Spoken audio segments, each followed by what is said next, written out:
Hello everybody once again, and welcome to the second installment of the Let's Learn Images and Words guitar series. Now today is another day, and on this other day we're going to be covering Another Day.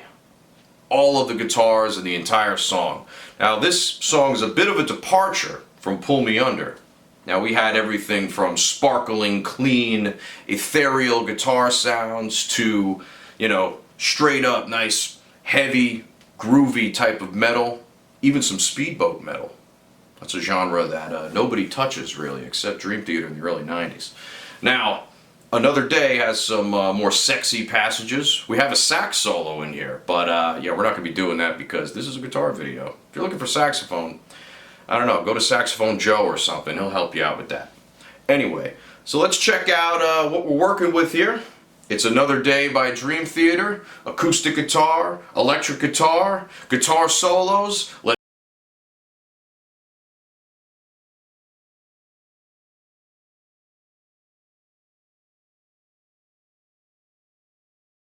Introduction to Another Day begins with a beautiful acoustic guitar part. Let's check that out. Finger picking this time.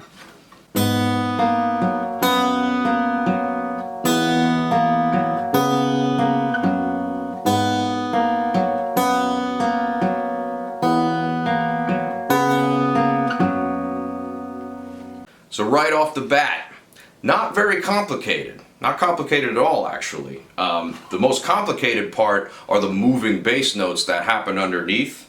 But let's tackle this part. Let's tackle the simple part first. So the simple part is just doing this little. All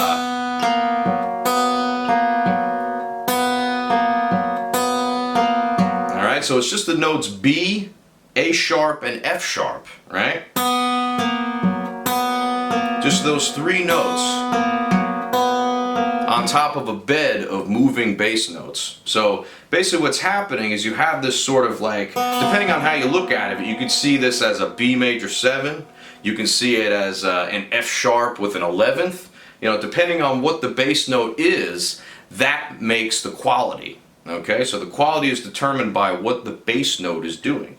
So on that first chord we have, that's a G sharp, indicating a G sharp minor, because in this case the B is the minor 3rd, that's the 2nd or the 9th, and that's the minor 7th. So beautiful sound, beautiful sound. The second chord is an F sharp. Okay, so the bass note moves down to an F sharp, the top stays the same, but instead this B becomes an 11th or a sus4, and we're resolving to the 3rd, letting the 4th ring out with a little bit of dissonance there, and then to the F sharp, which now is the root. So you can see these moving bass notes really add to the flavor and context of what's going on up top. And what's happening up top is very simple, so that's the whole idea. Top is simple, the bottom is a little more complex. Now moving on from that, we have an E on the bottom now, same notes up top. And then we have this change here, where we have 2 notes instead of just 1 for the whole measure. So we're going C sharp, you can take your ring finger up here. Okay, so that's almost like a C minor 6. This would be the 2 chord, and then we hit the F sharp. The tricky part about this is you have to sneak that extra note in there. So when you're changing the bass note, you have to make sure you're hitting the melody note at the same time as well. Once again, nothing crazy here, just little tiny details that add a little bit of flair to the progression.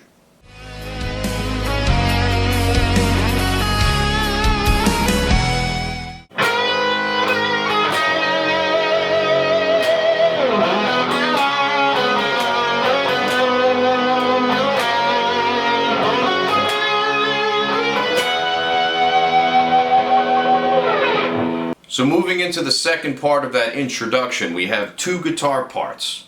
We have a distorted rhythm guitar playing power chords on the bottom, playing the same exact chords that were being played in the intro. And of course we have the solo. Now let's go over those chords real quick first. We'll go over function and we'll go over how to play them too. So at the 4th fret of the low E string, we start on G sharp. Now the key is G sharp minor. So we have the 1 chord, G sharp. The flat 7 chord, F sharp. Flat 6, E. Then the 4 chord, C sharp to the flat 7 again. Now the C sharp to the flat 7, or the C sharp to the F sharp, I should say, I would say that indicates more of a 2-5 type of movement, right? But we're not really in the key of B. But we will get to the key of B at some point. So it is a 2-5er. But in this case, 4 and 7 would be synonymous. All right. Now the second time around, we go G sharp, which is 1, flat 7 on the F sharp, and then instead of going to the E, we go C sharp to the E instead. All right. So the whole intro: G sharp, F sharp, E, C sharp, F sharp, G sharp, F sharp, C sharp, E, and then we hold down for an extra bar. So let's dive into that beautiful first solo for another day. Now, it starts off with a half-step bend at the 11th fret of the B string, with a little release, and then we come down to the 9th fret, then into the 8th fret of the G string. So this outlines the G sharp minor, with a flat 3, 2, 1, 5 kind of thing going on there, right? Then we move into this next part, more kind of G sharp minor. Now that is a slide into the D string at the 6th fret to the 4th fret of the G, kind of moving in a pentatonic motion, G sharp minor pentatonic. Then that's a bend and release at the 6th fret of the G. Do a little resolution to that 3rd fret on the G, right? That happens when the chords change, right? So right when it gets to that F sharp, that's where it's going to hit that, right? So then we finally resolve to this. Once we hit the G sharp again, we resolve to the minor 3rd, which is the 4th fret on the G string. Back to this 6-3, and then we have this cool shape here when we slide up to the 9th fret of the D string. 9, 11, and 9. So that's an interesting shape right there, right? And to me, that outlines a G sharp minor 7, right? If we were to play a G sharp minor 7 up here, it would look like this. Right? It's right at the top of that shape. And then we finally end with this beautiful... Alright, that's the 11th and 12th on the B string up to the 14th of the E. Now, functionally speaking, that last part is actually hitting the natural 6 of the C sharp minor chord, going to the flat 7, and then hitting this F sharp. Very tasteful note to hit. That's the 9th of the final chord that we're hitting. So we're actually ending on an E major 9. That's what it sounds like on top of the E. And also that interval kind of reminds me of this time period in general, right?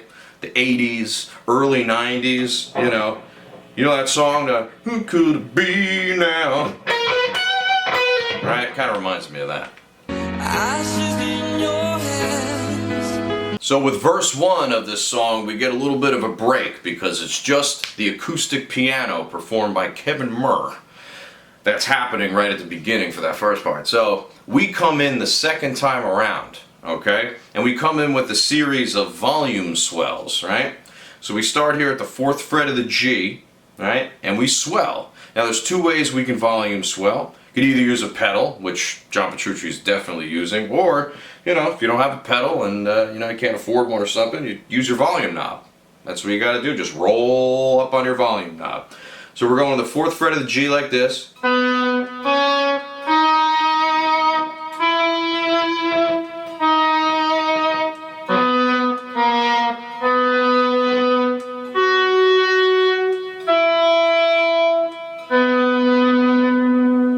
Now what you want to do is you want to you want to strike the note real hard first before you begin the actual swell. Otherwise, you're not going to get a lot of sound when the note actually comes in. You're trying to simulate almost a violin type of thing, right? A bowing technique, but it's on a guitar, and we don't have a bow, but we can still simulate it in a way. All right, since we're not really playing chords here, I'm going to go over the function of them when we actually get there to the second verse. But here, we're dealing with these volume swells, right? Now, the volume swells, they go along with the chord progression perfectly, right? The melodic sensibility is absolutely perfect, and they line up with the chords just fantastically. Now, we're starting off with this little 4, 6, 8. Which is like, it sounds like a do, re, mi, right? But we're actually going to the 5th of the G sharp minor.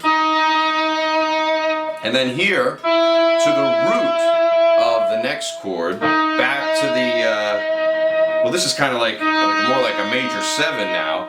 And then we're doing this sus 4 to 3 motion for the F sharp, right? This is the E, which is the B of the E. So the 5th. The 5th of the B, the 5th of the A chord, and back to the 5th of the E chord, which is inverted.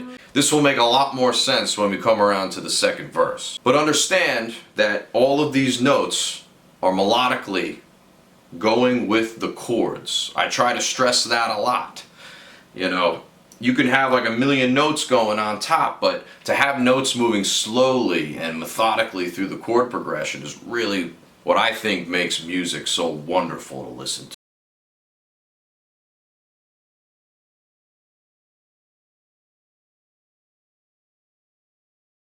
Section, I'm going to bust out the acoustic again.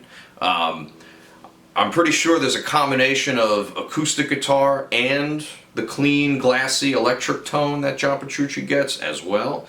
But I'm just going to show it to you on the acoustic for demonstration purposes, and also, you know, I think it sounds better anyway. So we start off with this. This is the chorus.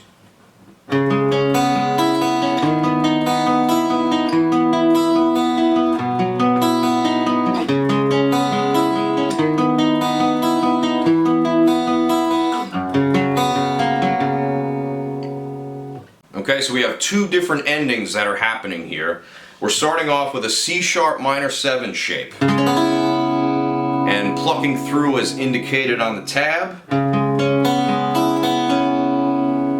And then we continue that pattern moving through the other chords. So we go with a B add 11 over D sharp. So it's an inverted B chord with an E added on top, right? So it's that upside down drone note going on, that pedal point. I talked about this in Pull Me Under as well. It happens all around this album too. Actually, a lot of 90s Dream Theater has those open B and E strings ringing out on top of a lot of the chords, so we'll see plenty of that. Okay, so, but moving into that, we do the same pattern with the B over the D sharp. Very nice sounding chord, and it goes perfectly into this E power chord. Alright? And then we head into a B at 11 in root position this time, and we're picking like this. Right? No break with that either. We're going all the way through. And then right back into the C sharp minor 7 again. To the B over D sharp, E, 5, and then that F sharp with the added 11th on top, right? Now you can think of this as an F sharp with a sus 4, but because the 4 is ringing out along with the major third, I wouldn't call it a sus, right? Because it's not suspended. The dissonance is there and the resolution is there at the same time. So let's call it an 11th.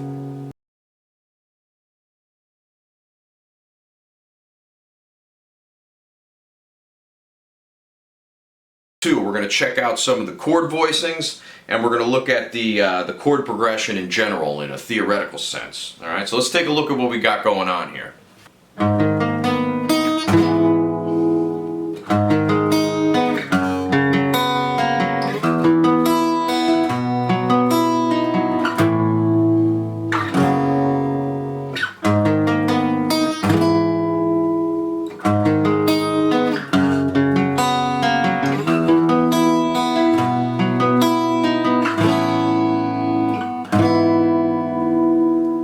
So we have some interesting points of interest to look out for.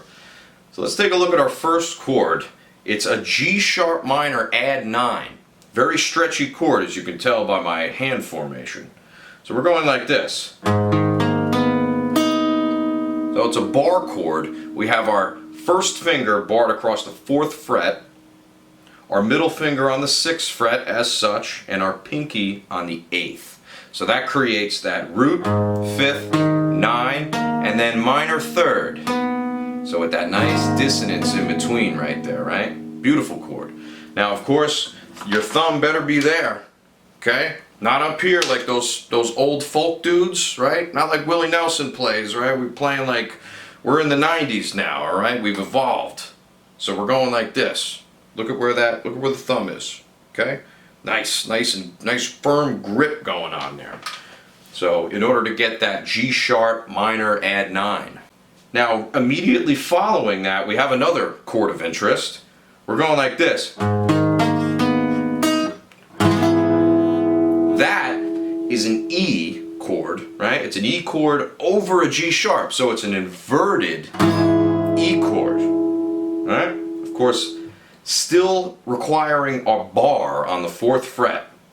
So the pointer's on the 4th fret, and we have basically the 4th fret, 7th fret with the pinky, ring finger on the 6th of the D, pointer's barring the 4th, and up to the B string, 5th fret with the middle finger. So that sounds like this. Whereas a regular E chord would sound like this. Right? With the E on the bottom, we have the inverted E chord with the 3rd, the major 3rd on the bottom, G sharp. Let's hear that difference again. Right? So then we move on there with a regular G sharp minor bar chord, so we don't have to do the stretchy thing, with this little pattern. Immediately pushing to that F sharp, add 11 type of sound. But yeah, you want to make sure you have that nice rhythm. And then we go into the E chord, to a B, strum once on this A major add 9 chord, and then we strum once on that F sharp with the added 11th. Okay? So let's just kind of do an overview real quick. So we have G sharp minor, add 9, that's your 1 chord, to an inverted flat 6, back to the 1 chord, to this flat 7 with a kind of a sus4 add 11 type of sound, to the flat 6 E chord, this time in root position, to the B, which is also has an added 11th on top to give it that added dissonance, and that is your 3 chord. And then we have this. Okay, so that's an A major chord. Now we can think of that as a Neapolitan 2 in the minor chord or a subtonic in the major chord. I'm actually going to call it a subtonic 7, right? Related to B because it's coming from a B. Okay, and then after that A, we hit the F sharp, which is the flat 7 again, with that, of course, the dissonance up top. Second time around, not too much changes. We continue with the G sharp, with the added 9th, E in first inversion, same deal. Go to the E, B, A, same A chord with the added 9th, and we end on an E chord in first inversion, but this voicing instead. So we have our middle finger on the 4th fret of the low E, the pointer on the 2nd fret of the D, ring finger on the 4th of the G, and the pinky up on the 5th of the B. And a beautiful way to segue into chorus 2.